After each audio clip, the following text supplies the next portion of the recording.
नमस्कार, मैं नवीन जायसवाल 4 PM राजस्थान में आपका स्वागत है।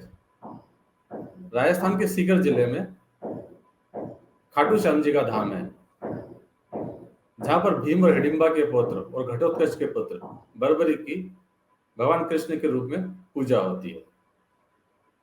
खाटू श्याम जी के बारे में विख्यात है कि वो हारे का सहारा है।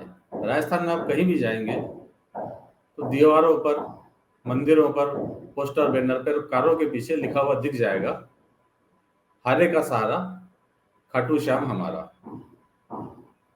क्योंकि वो हमेशा हारने वालों की मदद के लिए तत्पर रहते थे, इसलिए लोग विपत्ति में उन्हें ही याद करते हैं।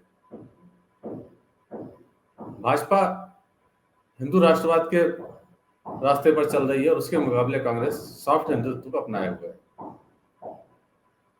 लेकिन अब लगता है कि कांग्रेस ने खाटू श्याम जी के मूल मंत्र हारे का सहारा को भी अपना लिया है और खुद कांग्रेस हारे का सहारा बन गई है।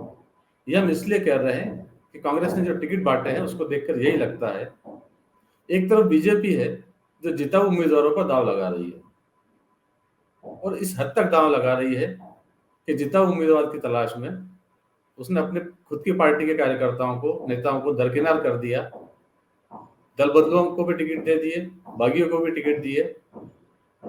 इसके चलते बीजेपी में बगावत भी खूब हो रही है, लेकिन बीजेपी फिर भी डटी हुई है जिताऊ उम्मीदवारों के लिए। दूसरी तरफ कांग्रेस में बगावत उतनी नहीं है जितनी बीजेपी में नजर आती है और कांग्रेस ने जिताऊ उम्मीदवारों पर भी दांव नहीं खेला, उसने ज्यादातर दांव खेला है अपने पुराने चेहरों पर। और पुराने चेहरे भी यदि जिता होते तो ठीक थे, उसने ऐसे चेहरों पर दांव खेला है जो बार बार चुनाव हार रहे हैं, लगातार चुनाव हार रहे हैं, लेकिन पार्टी है कि उन्हीं पर दांव लगा रही है, वो जनता को कोई विकल्प देने को भी तैयार नहीं है। कांग्रेस अभी तक 156 नामों को घोषित कर चुकी है, उसमें 14 नाम ऐसे हैं जो लगातार 2 चुनाव हार चुके हैं, उससे ज्यादा भी चुनाव हार चुके हैं, लेकिन पार्टी फिर भी उन्हीं पर भरोसा कर रही है। आज हम आपको उन एक एक नाम का डिटेल बताएंगे कि कहां से हार रहे हैं, कितनी बार हार रहे हैं और पार्टी ने उन्हें फिर टिकट दिया है। इनमें सबसे बड़ा नाम है पाली से भीमराज भाटी का। भीमराज भाटी इस बार 6ठी बार चुनाव मैदान में होंगे। 5 बार वो चुनाव हार चुके हैं। 1993 में पहली बार निर्दलीय के रूप में जीते थे, उसके बाद से लगातार खड़े हो रहे हैं और हार रहे हैं। 2 बार कांग्रेस के टिकट पर हारे हैं और 3 बार निर्दलीय के रूप में, लेकिन हर बार मैदान में डट जाते हैं। कांग्रेस टिकट देती है तो उसके चिन्ह पर खड़े हो जाते हैं, कांग्रेस टिकट नहीं देती है तो निर्दलीय खड़े हो जाते हैं, खुद भी डूबते हैं और कांग्रेस को भी ले डूबते हैं। लेकिन फिर भी कांग्रेस अपने इसी बागी से जो बार बार बगावत करके कांग्रेस को हरा रहा है, उसी पर भरोसा कर रही है और एक बार फिर भीमराज भाटी को कांग्रेस ने अपना उम्मीदवार बना दिया। दूसरा बड़ा नाम है रफीक मंडेलिया का। कांग्रेस ने चुरू से इस बार फिर से रफीक मंडेलिया को टिकट दिया है। वो अभी तक 3 चुनाव हार चुके हैं। 2018 का विधानसभा चुनाव उन्होंने हारा, तब 2000 से भी कम वोटों से उनकी हार हुई थी।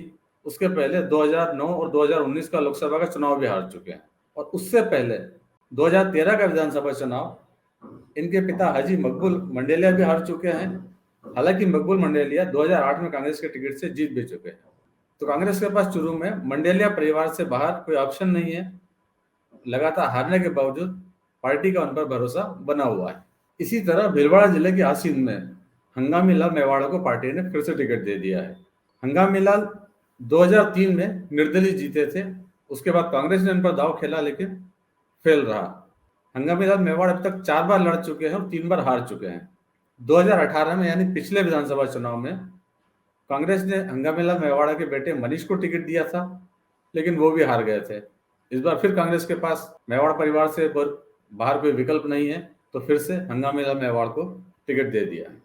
जयपुर की मालवीय नगर सीट पर भी कांग्रेस ने हार रहे प्रत्याशी पर ही दांव खेला है। यहाँ से अर्चना शर्मा को टिकट दिया है, जो लगातार 2 बार हार चुकी हैं। उनके मुकाबले में बीजेपी से लगातार जीतने वाले कालीचरण सर्राफ है। अर्चना शर्मा को यह भी समझ में आ रहा है कि यदि इस बार वो चुनाव हार गई तो उनका करियर शायद खत्म हो सकता है। लिहाजा सभा के अंदर वो रो पड़ी ये बात कहते हुए सुनिए। मैं ये चुनाव हारी तो ये मेरे जीवन का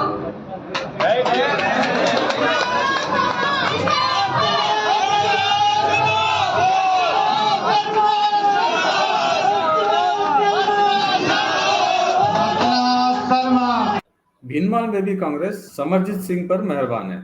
समरजीत सिंह पिछला चुनाव हारे, मतलब 2018 का विधानसभा चुनाव हारे, 2008 में भी हारे और 2013 में उनको टिकट नहीं मिला था। उससे पहले वो 1998 में और 2003 में 2 बार जीत चुके हैं। उसके बाद से लगातार हार रहे हैं। बीजेपी यहाँ से पिछले 3 चुनाव लगातार जीत रही है। यहाँ पर भी कांग्रेस को कोई दूसरा उम्मीदवार नहीं मिला, समरजीत सिंह पर एक बार फिर दाव खेला है। अनूपगढ़ सीट पर भी कांग्रेस का यही हाल है। यहाँ पर उसने उम्मीदवार तो बदला, लेकिन जिसे लेकर आई है उसका भी रिकॉर्ड हारने का ही रहा है। यहाँ से कांग्रेस ने शिमला नायक को टिकट दिया है। शिमला नायक 2013 में जमींदारा पार्टी के टिकट पर चुनाव लड़ी और हारी, और पिछला चुनाव यानी 2018 का चुनाव निर्दलीय के रूप में लड़ी और तीसरे नंबर पर रही। इस बार कांग्रेस ने शिमला नायक को अपना टिकट दे दिया। सलूमर में कांग्रेस ने रघुवीर मीणा पर दांव खेला है, जो लगातार हार रहे हैं। 2008 में रघुवीर मीणा जीते थे, लेकिन 2018 में रघुवीर मीणा हारे। 2013 में उनकी पत्नी बसंती मीणा को टिकट दिया था, वो भी हार गई, और कांग्रेस ने इस बार फिर से रघुवीर मीणा पर दांव खेला है। सूरतगढ़ में कांग्रेस ने जिन डूंगर राम गेजर पर दांव खेला है वो 4 चुनाव हार चुके हैं। बसपा के पूर्व अध्यक्ष है डूंगर राम गेजर। 2019 में कांग्रेस में आए, माटीकला बोर्ड का अध्यक्ष बनाया उन्हें मुख्यमंत्री अशोक गहलोत ने, और इस बार उन्हें टिकट मिल गया कांग्रेस का।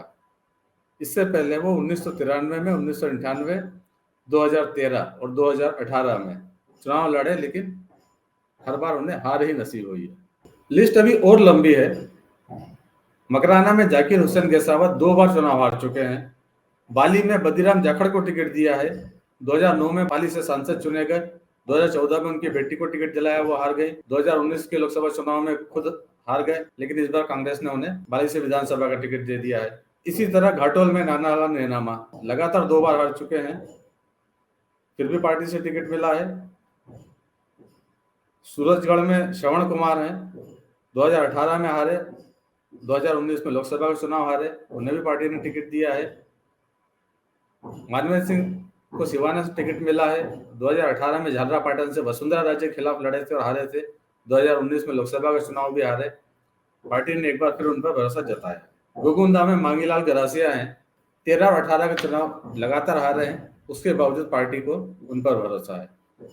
तो लगता है कांग्रेस कहीं तो गलतियां खुद भी कर रही है, उसे हारे हुए पर ज्यादा भरोसा है। जब बीजेपी जिताऊ की बात कर रही है, कांग्रेस अपनों को साथ लेकर चलने में यकीन रख रही है। मुख्यमंत्री अशोक गहलोत का एक तर्क रहा है कि जिन्होंने पार्टी को बचाने में, सरकार को बचाने में साथ दिया, उन्हें साथ रखेंगे।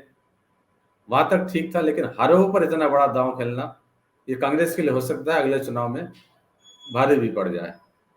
फिलहाल इस वीडियो में इतना ही। अब देखते रहें 4 PM राजस्थान। चैनल को ज्यादा से ज्यादा सब्सक्राइब करें और इस वीडियो के लिंक को ज्यादा से ज्यादा शेयर करें। नमस्कार।